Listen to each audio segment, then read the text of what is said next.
Assalamualaikum warahmatullahi wabarakatuh.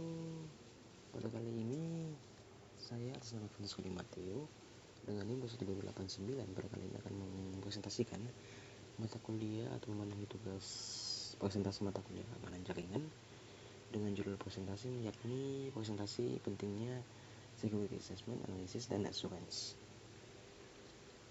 Oke, kita mulai pada pendahuluan atau latar belakang. Perkembangan pesat dalam teknologi komputer dan telekomunikasi telah menghasilkan interkonektivitas dan interoperabilitas sistem yang masif. Dunia semakin hari semakin saling terhubung. Semakin besar sistem organisasi besar saling terhubung dengan sistem lain melalui jaringan. Semakin besar jaringan, semakin besar pula masalah keamanan yang melibatkan sumber daya sistem pada jaringan tersebut.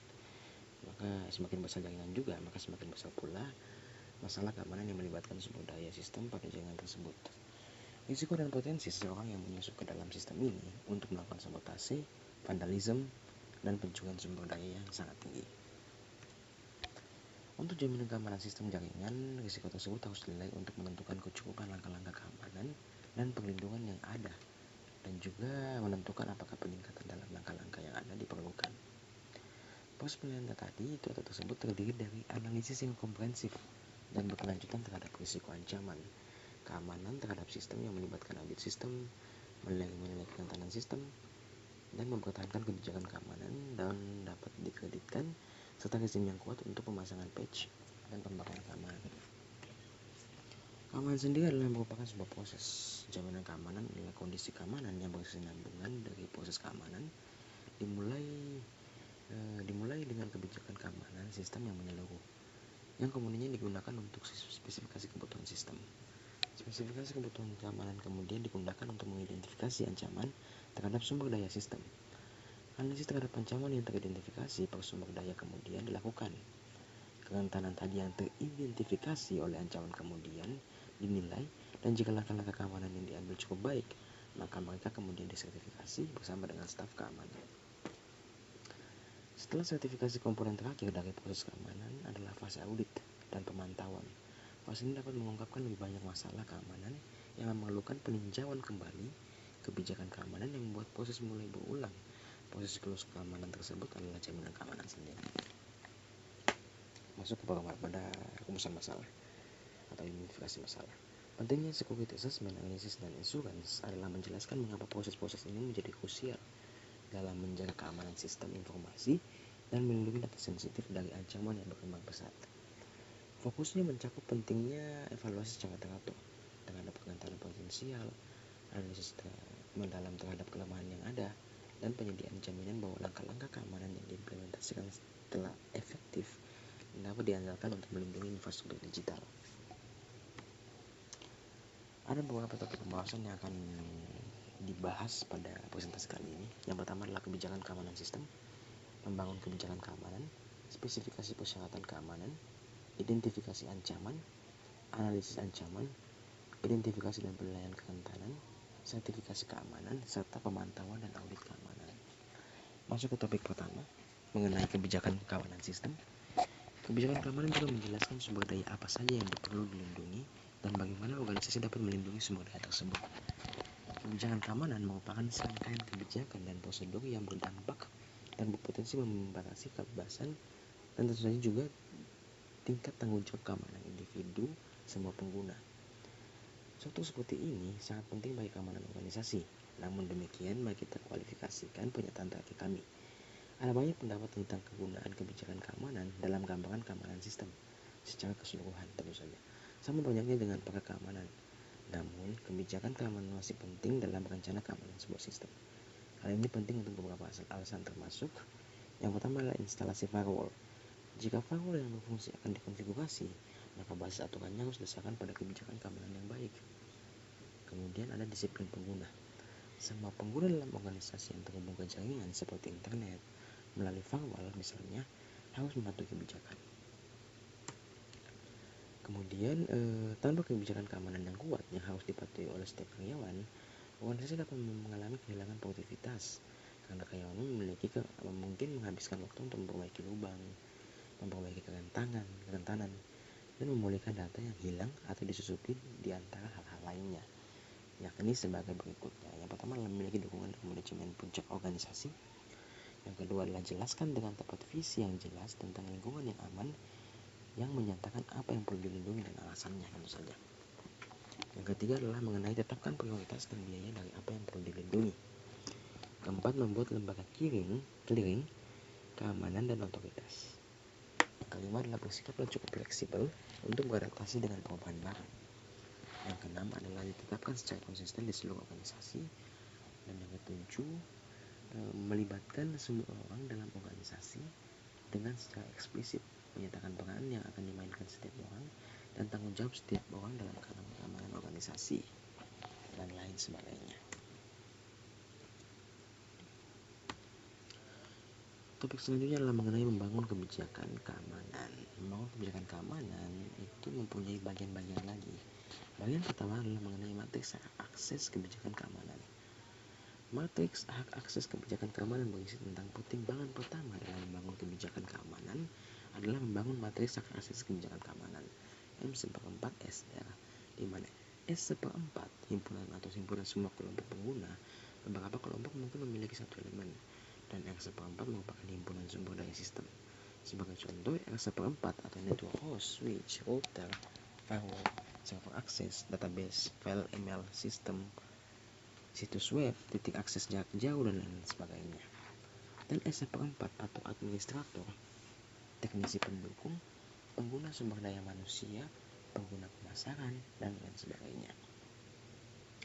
Setelah semua hak akses dan tanggung jawab telah diberikan, matriks M telah terisi penuh, dan kebijakan sekarang perlahan-lahan mulai terbentuk. Hingga saat ini, sebuah entry dalam M/4 atau SI dan RJ berarti bahwa pengguna dari kelompok SI dapat menggunakan salah satu hak dalam kelompok RJ untuk sumber daya J. Sebuah struktur L/4 SR mirip dengan M untuk tanggung jawab juga bisa dibangun. Setelah membangun kedua struktur ini, kebijakan keamanan sekarang mulai terbentuk, tapi masih jauh dari selesai.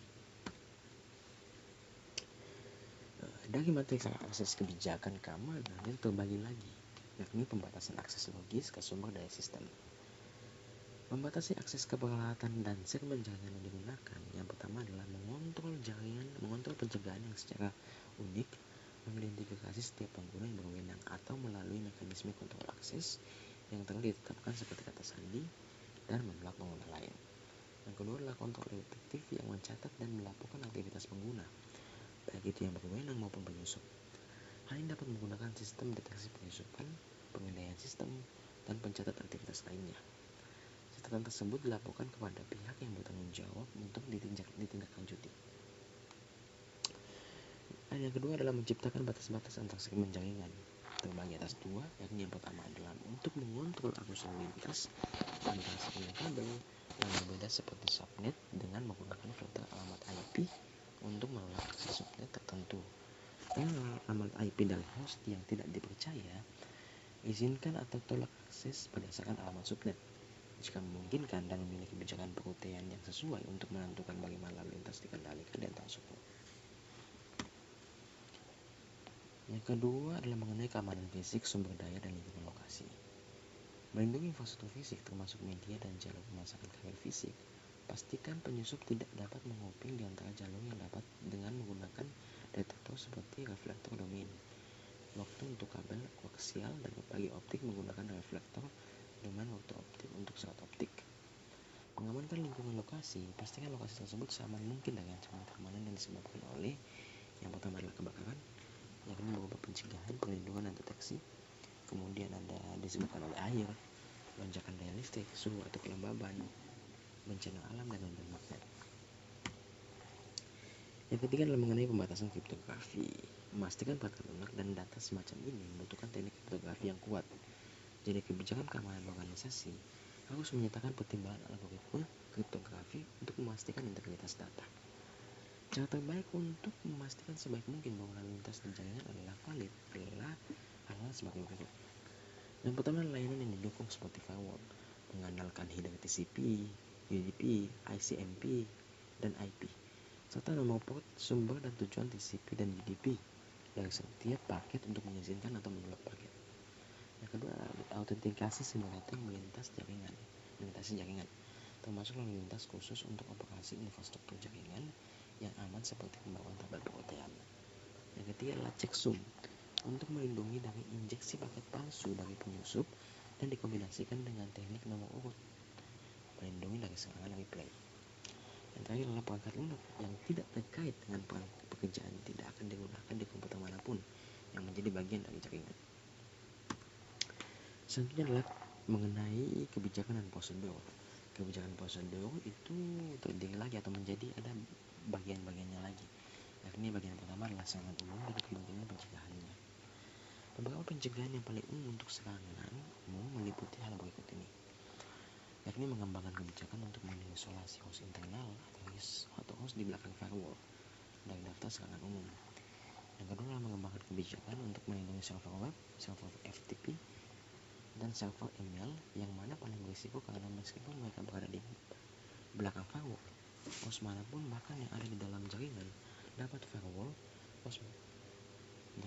menyalahgunakannya.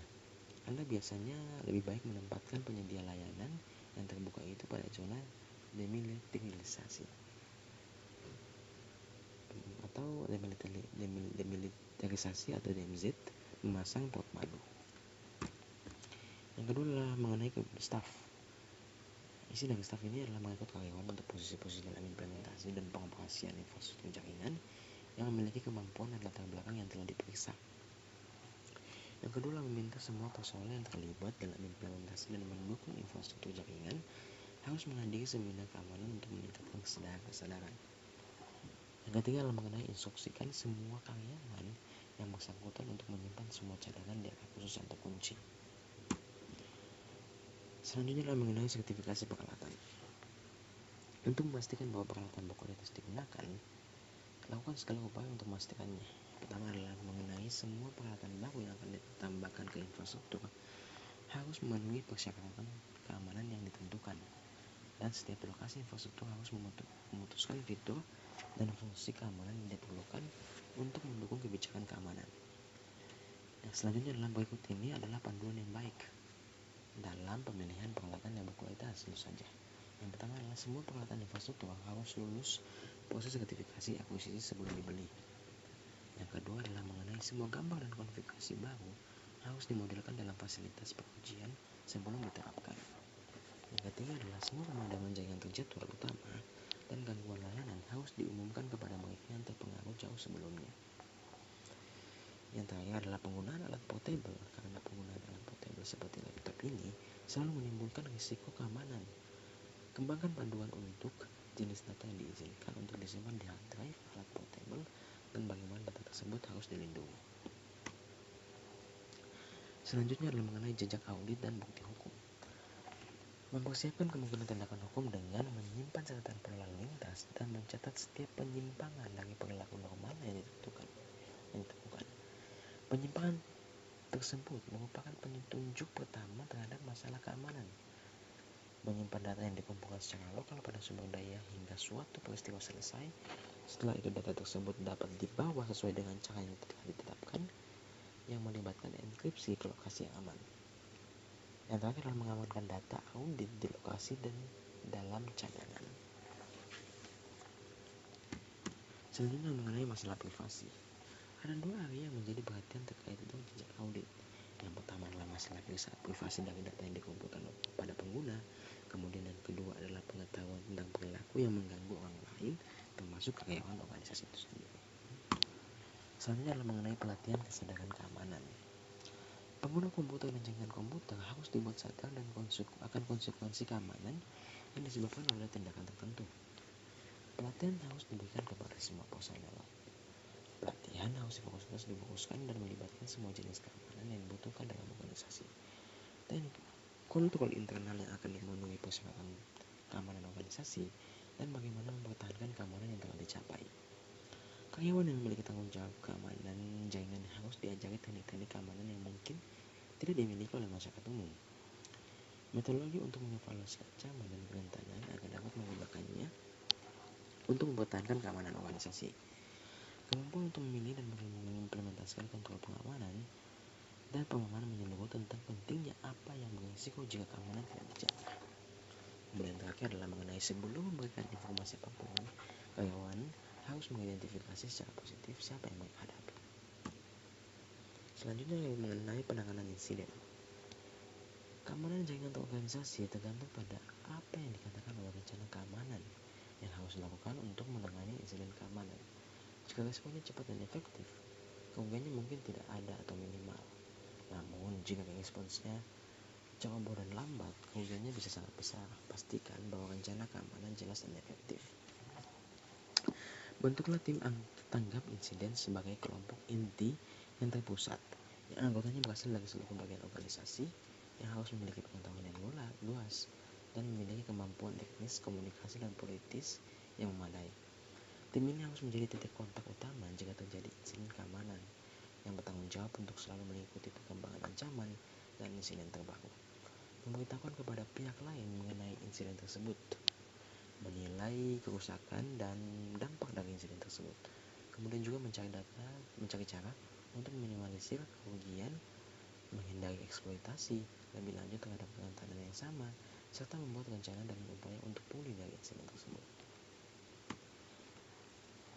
Tipe selanjutnya adalah mengenai spesifikasi persyaratan keamanan. Spesifikasi persyaratan keamanan berasal langsung dari dokumen kebijakan keamanan. Spesifikasi ini merupakan rincian karakteristik keamanan dari setiap individu dan sumber daya sistem yang terlibat. Untuk rincian tentang penggunaan individu dan sumber daya sistem, lihat materi akses keamanan. Persyaratan keamanan ini dibuat setelah proses studi yang cermat terhadap sistem yang diusulkan, dimulai dengan sesi coba pendapat untuk menetapkan dan mempertahankan kerangka dasar dari sekumpulan persyaratan keamanan inti oleh semua pengguna. Sesi coba pendapat ini kemudian diikuti dengan membangun pemahaman dan kesepakatan terhadap atau kesepakatan bersama tentang persyaratan inti untuk semua yang terlibat. Untuk setiap persyaratan inti, kami kemudian menetapkan atau menentukan apa yang kami butuhkan dan seberapa jauh untuk memperoleh dan memeliharanya. Dan akhirnya untuk setiap persyaratan inti, kami memperkirakan waktu dan biaya untuk implementasinya. Dari matriks akses kebijakan keamanan, dua entry utama adalah matriks pengguna dan sumber daya menentukan spesifikasi persyaratan keamanan sebagai berikut. Yang pertama adalah untuk pengguna. Untuk pengguna, yaitu cantumkan nama pengguna, lokasi, dan nomor telepon dari pemilik sistem yang bertanggung jawab dan pemilik data atau aplikasi. Tentukan juga kisaran tingkat izin keamanan, serangkaian persetujuan akses formal, dan hal yang perlu diketahui oleh pengguna sistem. Yang kedua adalah untuk sumber daya, yakni sertakan jenis sumber daya, dokumentasikan persyaratan perlindungan fisik khusus yang unik untuk sistem, dan kemudian deskripsi singkat tentang lingkungan sistem operasi yang aman yang digunakan. Tipe selanjutnya mengenai identifikasi ancaman. Identifikasi ancaman itu merupakan proses yang mengidentifikasi dan menunjukkan sumber ancaman dan mengategorikannya sebagai orang atau peristiwa. Untuk setiap komponen sistem yang persyaratannya keamanannya telah diidentifikasi, ancaman keamanan terhadap komponen sistem ini bisa disengaja atau tidak disengaja. Ancaman disengaja jika tindakan tersebut dilakukan dengan maksud untuk melanggar keamanan suatu objek. Namun, ancaman yang tidak disengaja itu adalah merupakan tindakan yang dan situasi yang meskipun berpotensi menyebabkan kerusakan pada suatu objek, namun tidak disengaja. Semua ancaman sangat banyak dan beragam, termasuk faktor manusia, pencernaan, infrastruktur. Yang pertama adalah faktor manusia. Faktor manusia merupakan tindakan-tindakan yang diakibatkan oleh persepsi dan kemampuan fisik manusia dan dapat meningkatkan risiko pada sistem. Di antara faktor-faktor tersebut adalah sebagai berikut. Yang pertama adalah kinerja dari sistem yang aman adalah sistem di mana pengguna dan personel mendapatkan kinerja maksimum dari sistem dan personel. Penyelesaian yang efisien dan sukses dari semua tugas penting pada sistem yang bergantung pada personel sistem dan pengguna yang mempertahankan kemampuan fisik, persepsi, dan sosial yang diperlukan. Hasil analisis dan interpretasi atau kekapan pun ada lebih dari satu orang. Selalu ada kemungkinan salah tafsir terhadap data dan desain. Jadi jika ada data sistem yang perlu dianalisis dan diinterpretasikan, selalu ada kemungkinan seseorang salah mengartikan atau menggunakan desain yang salah. Kemudian adalah mengenai bencana alam. Ada daftar panjang tindakan alam yang merupakan sumber ancaman keamanan. Ini termasuk gempa bumi, kebakaran, banjir, angin topan, angin puting beliung, petir, dan banyak lagi lainnya. Meskipun bencana alam tidak dapat diantisipasi, kita dapat merencanakannya. Ada beberapa cara untuk merencanakan ancaman bencana alam. Hal ini termasuk membuat cadangan terbaru yang disimpan di lokasi berbeda, yang dapat dengan cepat diambil dan diatur, dan memiliki rencana pemulihan yang komprehensif. Rencana pemulihan yang harus diimplementasikan dengan cepat. Yang ketiga adalah mengenai infrastruktur atau kegagalan infrastruktur. Infrastruktur sistem terdiri dari perangkat keras, perangkat lunak, dan perangkat lunak manusia. Salah satu dari hal ini dapat membuat sistem gagal kapan saja dan tanpa peringatan. Kegagalan perangkat keras itu adalah hal yang umum terjadi karena keausan dan usia. Sebagai contoh, lingkungan yang tidak bersahabat karena suhu tinggi dan kelembaban serta debu lalu mengakibatkan kegagalan perangkat keras. Ada beberapa pendekatan untuk mengatasi ancaman perangkat keras, termasuk redundansi, di mana selalu ada sistem serupa yang siaga untuk menendang setiap kali ada penghentian yang tidak direncanakan dari sistem yang berfungsi sekarang. Cara lain untuk mengatasi ancaman kegagalan perangkat keras adalah dengan memiliki sistem pemantauan di mana dua atau lebih unit perangkat keras secara konstan memantau satu sama lain dan melaporkan kepada yang lain setiap kali salah satu perangkat gagal. Kegagalan perangkat lunak mungkin ancaman keamanan terbesar jika semuanya dipertimbangkan berasal dari perangkat lunak. Sejarah komputasi dipenuhi dengan contoh-contoh bencana yang merugikan dari proyek perangkat lunak yang gagal dan potensi kegagalan dari kesalahan perangkat lunak seperti ketakutan milenium. Kegagalan atau kinerja yang buruk dari sebuah produk perangkat lunak dapat dikaitkan dengan berbagai penyebab, terutama kesalahan manusia, sifat perangkat lunak itu sendiri, dan lingkungan sempat perangkat lunak diproduksi dan digunakan. Baik profesional perangkat lunak maupun non-profesional yang menggunakan pemrograman perangkat lunak dan rekayasa perangkat keras. Dalam perbedaan inilah terdapat banyak penyebab kegagalan perangkat lunak dan kinerja yang buruk. Dalam perangkat lunak, komponen manusia dalam sistem komputer cukup besar dan memainkan peran penting dalam keamanan sistem. Meskipun input terkadang output dari komponen perangkat keras dapat diprediksi. Dan juga dalam banyak kasus bug perangkat lunak yang ditemukan dapat diperbaiki dan masalahnya dimaafkan. Komponen manusia di dalam sistem komputer sangat tidak dapat dipercaya, yang merupakan sumber utama ancaman sistem. Tangan manusia dalam sistem komputasi telah dikenal sebagai sumber dari banyak tindakan jahat yang secara langsung mempengaruhi keamanan sistem. Tindakan jahat tersebut termasuk peretasan ke dalam sistem yang dapat membuat perangkat lunak yang mengancam keamanan sistem. Topik selanjutnya adalah mengenai analisis ancaman.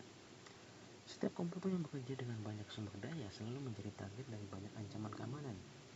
Ancaman merupakan kombinasi aset seperti sumber daya sistem, kerentanan, atau eksploitasi yang dapat digunakan oleh peretas untuk mendapatkan akses ke sistem atau akses ke dalam sistem.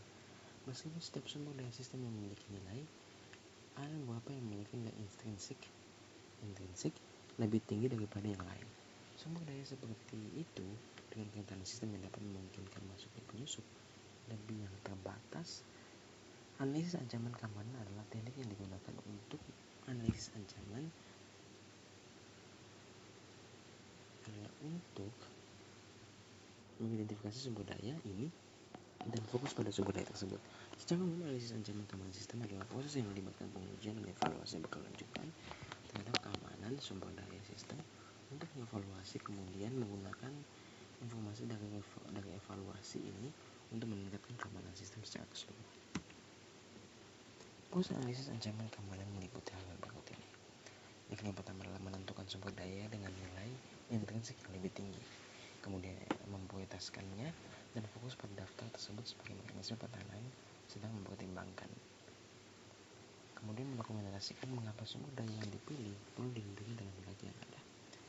Kemudian menentukan siapa yang menyebabkan ancaman terhadap sumber daya yang siapa. Mengidentifikasi kerentanan yang diketahui dan masuk akal untuk setiap sumber data atau daya yang teridentifikasi dalam sistem. Kerentanan yang diketahui tentu saja jauh lebih mudah ditangani daripada kerentanan yang hanya bersifat spekulatif. Mengidentifikasi layanan atau mekanisme keamanan yang diperlukan untuk mengatasi kerentanan.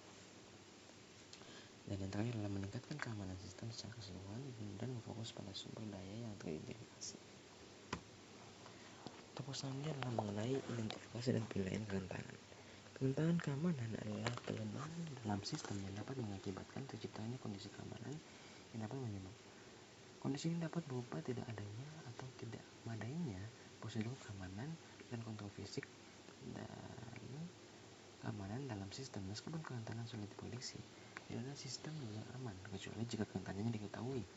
Oleh karena itu, untuk melindungi sistem komputer, kita harus dapat mengidentifikasi kerentanan dalam sistem dan menilai bahaya yang dihadapi sebagai akibat dari kerentanan tersebut.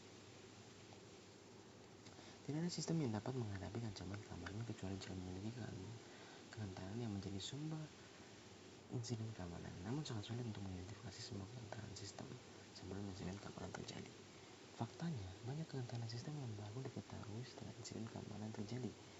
Namun, setelah satu kerentanan telah diidentifikasi, biasanya kerentanan tersebut akan ditemukan di banyak komponen sistem lainnya. Pencarian kerentanan sistem harus fokus pada perangkat sistem, perangkat lunak, dan juga perangkat lunak manusia seperti yang telah kita lihat selama ini. Selain itu, kerentanan sistem juga ada pada kebijakan dan prosedur keamanan sistem. Topik selanjutnya adalah mengenai sertifikasi keamanan. Sertifikasi keamanan sendiri adalah evaluasi teknis terhadap keefektifan sebuah sistem atau individu dalam hal fitur keamanan. Pertahanan sebuah sistem tidak hanya bergantung pada teknologi keamanan yang digunakan, tetapi juga bergantung pada efektivitas staf dan kepelatihan. Komponen manusia yang terlatih dan mahir merupakan pelengkap yang baik untuk keamanan sistem. Dan sistem secara keseluruhan dapat bertahan bereaksi terhadap gangguan dan kode berbahaya. Sertifikasi sebelum sebuah sistem atau individu mencoba untuk mencapai tujuan berikut yang dimiliki sistem. Yang pertama adalah menggunakan serangkaian teknik verifikasi terstruktur dan prosedur verifikasi selama siklus hidup sistem. Yang kedua, menunjukkan kontrol keamanan sistem dan mengimplementasikan dengan benar dan efektif. Dan terakhir adalah mengidentifikasi risiko terhadap kerahasiaan, integritas, dan ketersediaan informasi dan sumber daya.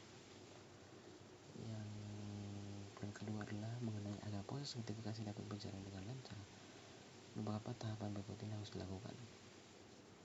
Yang pertama adalah mengembangkan rencana keamanan untuk memberikan gambaran umum tentang persyaratan keamanan sistem.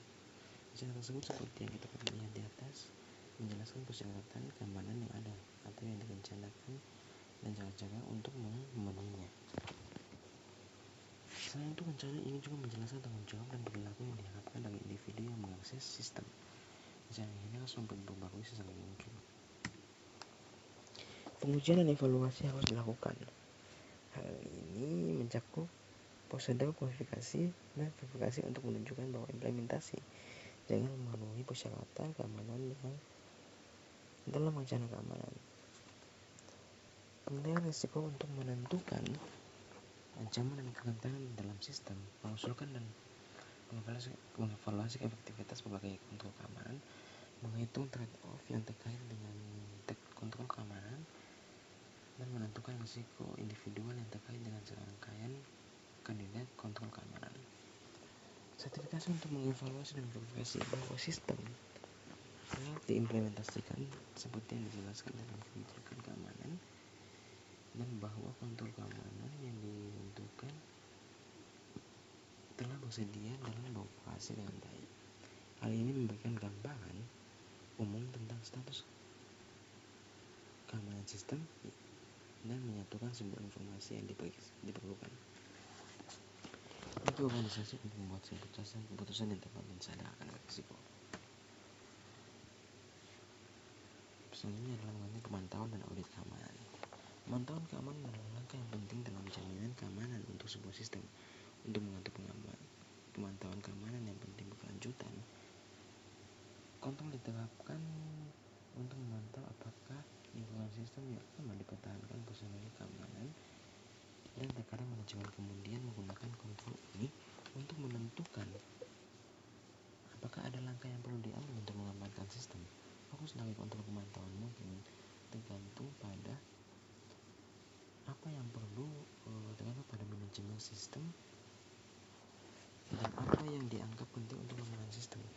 Tapi juga pada umumnya untuk fokus pada laporan pelanggaran dan pengecualian yang mampu atau membantu personil keamanan untuk menentukan dengan cepat siklus atau status keamanan dalam sistem yang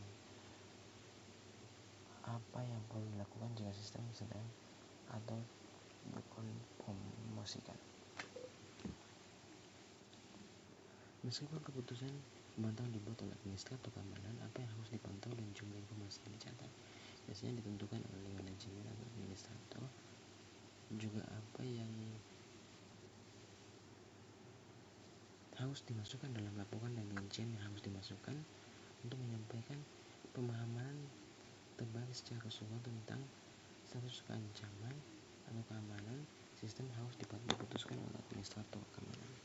Tidaklah baik pada kenyataannya adalah pembahasan sumber daya untuk mencatat terlalu banyak informasi tanpa dapat menganalisisnya dengan benar. Semua kita fokus pada alat yang digunakan untuk membantu jenis data yang dikumpulkan dan informasi yang dianalisis dari data tersebut. Ini mengenai referensi dari keseluruhan presentasi atau keseluruhan slide dari materi presentasi yang saya bawakan pada hari ini. Kemudian adalah terima kasih atas waktu yang telah diberikan dan terima kasih atas kesempatan yang telah diberikan. Sekali lagi terima kasih atas kesempatan ini. Mari kita lanjutkan diskusi ini dengan waktu. Sampai jumpa.